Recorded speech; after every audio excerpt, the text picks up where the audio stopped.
WVEC TV, Hampton.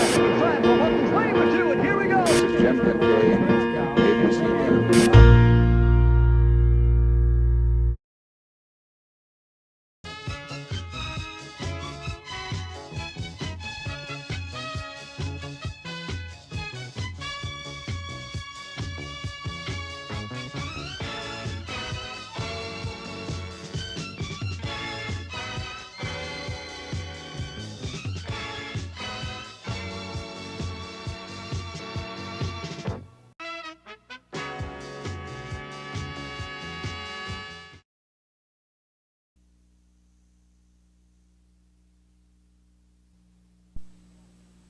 The following is a presentation of 13 News.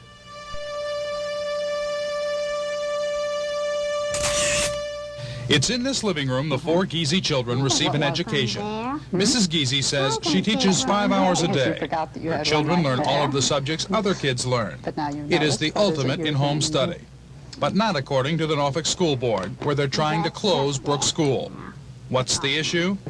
Whether a citizen can open a private school without interference from the public school, local public school authorities. At the Virginia Museum of Fine Art in Richmond, a conservator in a bright laboratory fixes what's broken and gives a facelift to old paintings. Note, that's a facelift, not a new face. David Goist takes his task very seriously. He won't tamper with what he thinks the artist had in mind. This is no egotistical painter frustrated by the constraints of his job. He doesn't even want anybody to notice his work. Good evening. I'm Jane Gardner. I'm Jim Kincaid. And I'm John Miller. We'll have those stories and more when Focus returns in 1 minute. Focus is brought to you in part by the Daily Press and Times-Herald, serving the peninsula and other great communities.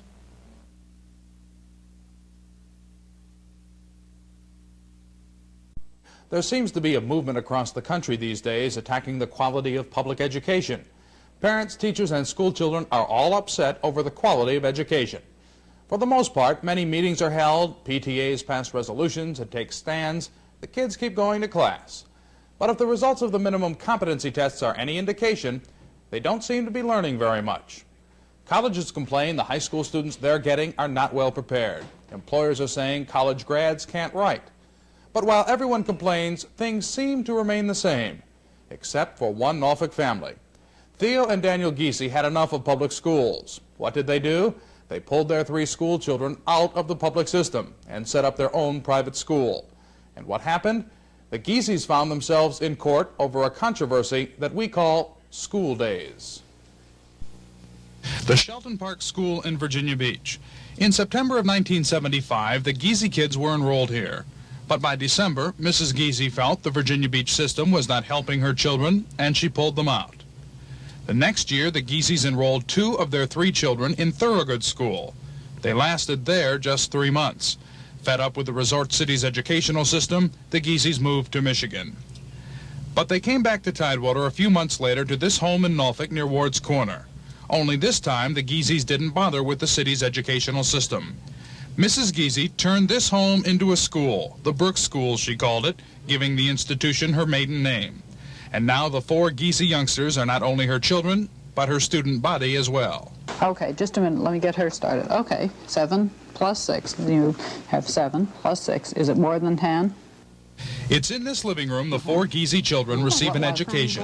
Mrs. Giesy says she teaches 5 hours a day. Her children learn all of the subjects other kids learn.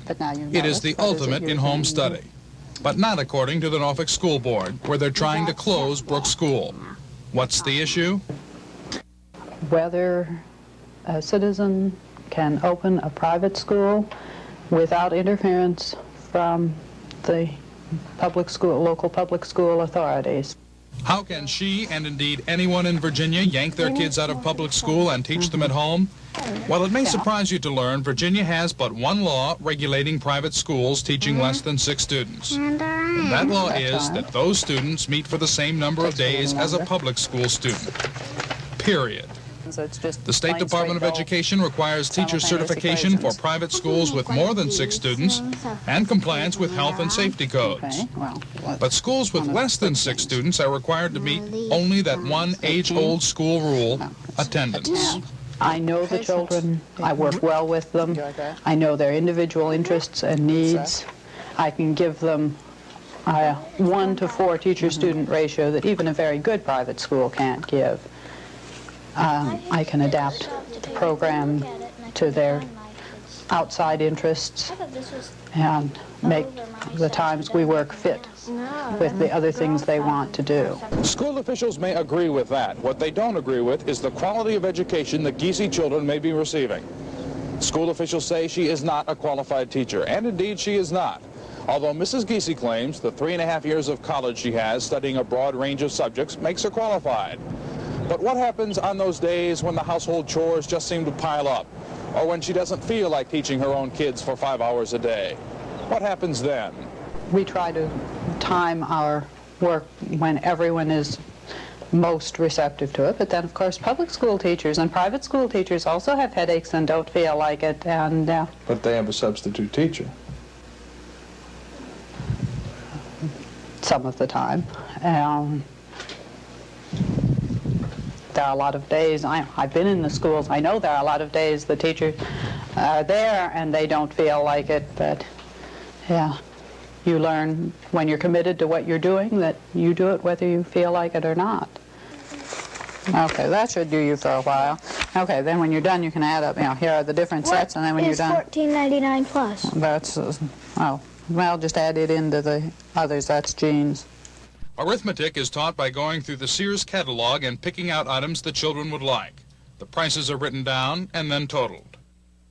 The youngest, Anita, learns math from Q's and A sticks, multicolored sticks that are various lengths to show the relationship between tens and ones.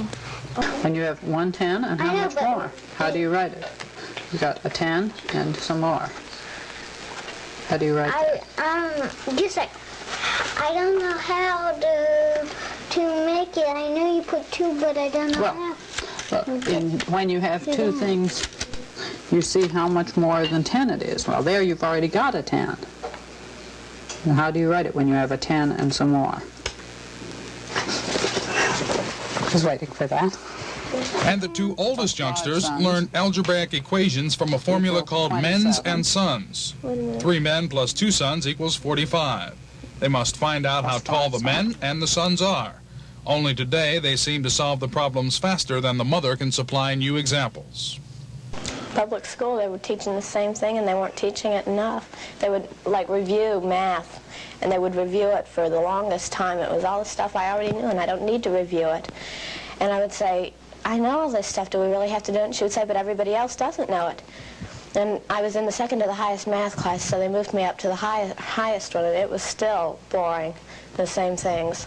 And so I didn't like that, and I couldn't have the elective I wanted in that math class, so I decided to go back to the other one. They were just as bad, so I might as well go back. And then they'll do something for 45 minutes and switch over to another subject, and you can't get really into it if they're just going to switch over so quickly. In Brooks School, there are no tests, no lesson plans, few if any compositions, and only a mother's feeling to determine if her students are indeed learning anything. She feels they're getting a good education, but that can only be determined by testing, something the Giesy children have not done since leaving public school. To get the students back into the traditional classroom, the city of Norfolk is taking them to court. This past Wednesday, the Giesy family was summoned to juvenile and domestic court. The children on a misdemeanor of being truants, the parents on running an illegal school. The case was continued until the first week of April. The case has wide-ranging implications. It could signal a movement of students away from public schools into private institutions like the Giesys. There have already been 2 cases like the Giesys decided in this country. Both upheld the right of parents to educate their own children in their own home. Mrs. Giesy says she is willing to fight to the U.S. Supreme Court to keep her kids in her school. I want my children to learn that there are some things that you decide you want to do, you're committed to doing them, and you do them despite whatever obstacles. You learn to overcome the obstacles that may come up. This is the second year Focus has been on the air. During our first 12 months, Focus photographer Doug Sesny received 3 international awards for his filming from the Long Island International Film Festival, a national award from the National Press Photographers Association, and several other state awards. Just a few days ago, Sesny received yet another honor, a second national award from the press photographers in competition with more than 1,000 other filmmakers from across the country. His film is narrated by Brad Face, and it's called Wheelin. It's all out all the time. You're talking about 60 to 100 miles, anywhere from 3 to 5 hours on the motorcycle.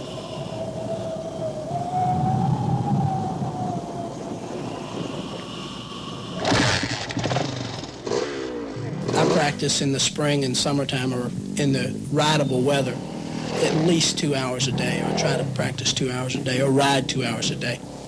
Sometimes it's work, a lot of times it's pleasure. Butch Cross prefers to think about the joys of riding his bike across the enduro course. On these solitary runs, somehow his mind can screen out the jarring reality of the sport and focus on its subtle beauty.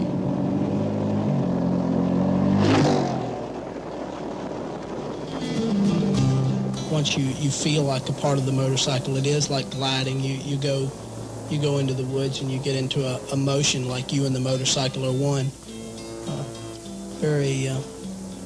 Very easy. You can relax. Usually in a race you can't, but just out riding, practicing, trail riding, you do become a part of the motorcycle. It's no different than walking.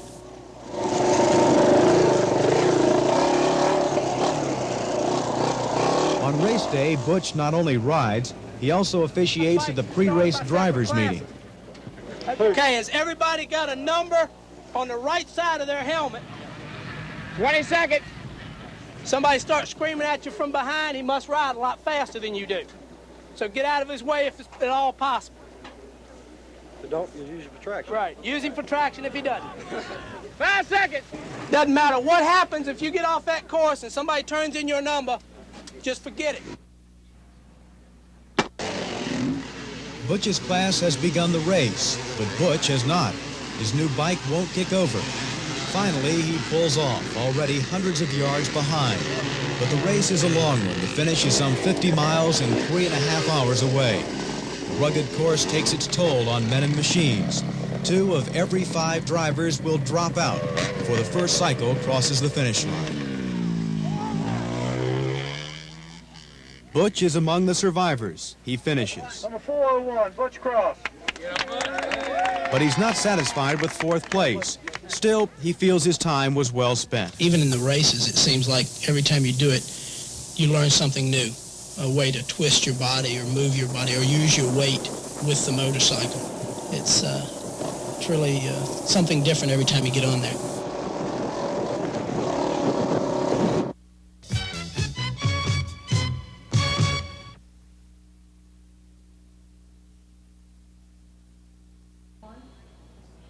Lately, there have been lots of reports of vandalism in museums. The senseless destruction of priceless art objects is on the increase as museums become more popular. The King Tut exhibit, after all, packed them in everywhere it toured, and despite heavy security, one item was stolen.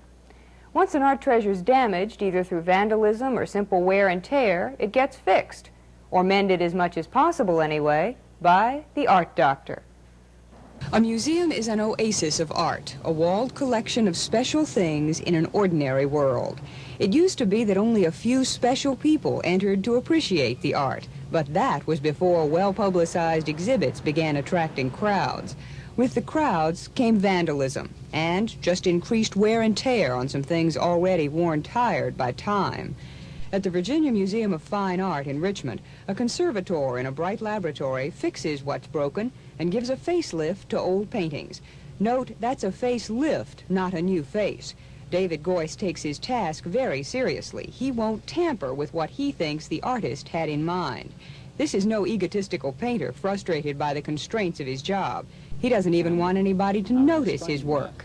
The artist's original intent is held to the highest degree by the professional and ethical conservator, and therefore any repairs done to the work of art, which would include any retouching or philosophically in-painting, that is, retouching that only extends to the boundary of a loss, is done with the highest regard for the artist's original design, and therefore the artist's retouching is always subservient, is always complements the artist's original intent, and therefore it should not, the conservator should not try to improve upon the original work of art, and it should not be really visible, it should not be noticed. If conservation is supposed to be subtle and not noticed, then why bother to restore? Because, again, the artist's original intent is held to the highest, and to leave losses in the original art visible, exposed, would distract from what has come down through us, to us through the ages from the artist, and it just visually distracts from the artist's original intent. There are other ways of compensating for losses, but as long as a loss is small within a work of art, within a painting particularly, because, again, when you talk about a painting, you're talking about an illusion on a two-dimensional plane, and losses destroy that illusion. Now, a three-dimensional form carries with it a little more of the, well, I'll just say that sometimes three-dimensional forms can withstand loss a little better and still keep their intrinsic value. If the arm of a sculpture is lost, you still have the body there to interpret visually. Trying to recapture the artist's original intent is very time-consuming. Before even beginning to work, the conservator carefully examines the picture, even looking beneath the surface with special lights and X-rays. This portrait from the Abby Aldrich Rockefeller Folk Art Center in Williamsburg is in Goist's lab for a consultation. The conservator and Barbara Luck, a representative of the Rockefeller collection, are trying to figure out what's beneath the dull coat of green paint that serves as a background to the girl with the hoop. Some unusual shadows give rise to speculation about a picture whose history is sort of vague to begin with. As far as I know, it's been historically identified as maybe mid-19th century due to the style of the garments worn by the subject depicted in the painting. The historians responsible for the collection have recognized that there are, due to surface irregularities, that there must be an alternative design lying underneath the paint film visible to the eye, and therefore they were curious to see if it is something that should be brought to light, because it is not that uncommon that in past times, if certain passages in a painting were not desirable, or perhaps they became a little abraded or dirty, that they were simply repainted to hide them. The X-rays and Goist's detective work show that the girl with the hoop was probably playing outside originally. This kind of repainting, Goist says, is almost never the work of the artist. Now the people from the Folk Art Center have to decide whether it's worth the time and money it'll take to painstakingly remove that layer of green paint, a long and involved process. You very carefully have to monitor what's going on. The removal of varnish and dirt is usually done with very small cotton swabs, gently rolled over the surface of the painting. All the time, the conservator has to be very keyed up and then cautiously washing to see that nothing is going wrong. A treatment is planned so that should something go wrong, it can be stopped immediately and there's no danger to the work of art. A work of art is in danger just from exposure to the elements, from the time it's created. That's why David Goist roams the halls of the museum, checking humidity and light levels so damage can be minimized. Real harm can be done to a work of art if it isn't considered important enough to warrant this kind of care from the beginning. This Indian statue started as a tobacco store advertisement. Now it's part of the Virginia Museum's collection of cigar store Indians. Covered with layers of paint, chipped and broken, the Indian lady even bears gunshot wounds, probably inflicted by a passing motorist during her long life of work in front of a cigar store. On something like the Indian lady, how do you decide how much to restore? Generally, it depends on how much time I have, given the other demands, the priorities. How much restoration is required in this particular case may depend on how much original material, I'll say, is lying underneath. As with this particular figure, it was a functional utilitarian item, and it was important to keep it looking nice. And to do that, the thing was periodically repainted. And so what might be desirable in terms of getting back to our original paint film, going back to what we were discussing about the artist's original intent, you have to put this thing into proper perspective. In restoration, the question of how much to do sometimes involves much more than how much time you have. When this statue of the Emperor Caligula was sculpted back in the 1st century, the style was to paint over the white marble. In restoring him, do you give Caligula lifelike skin tones? Do you give him new arms or a new nose? Is it harder to fix vandalism than the ravages of time?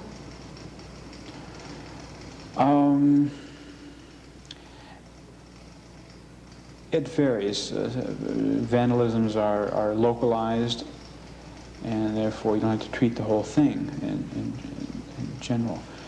Sometimes the ravages of time can be the flaking and loss of an entire large painting, and therefore that's a very long and arduous task of treatment.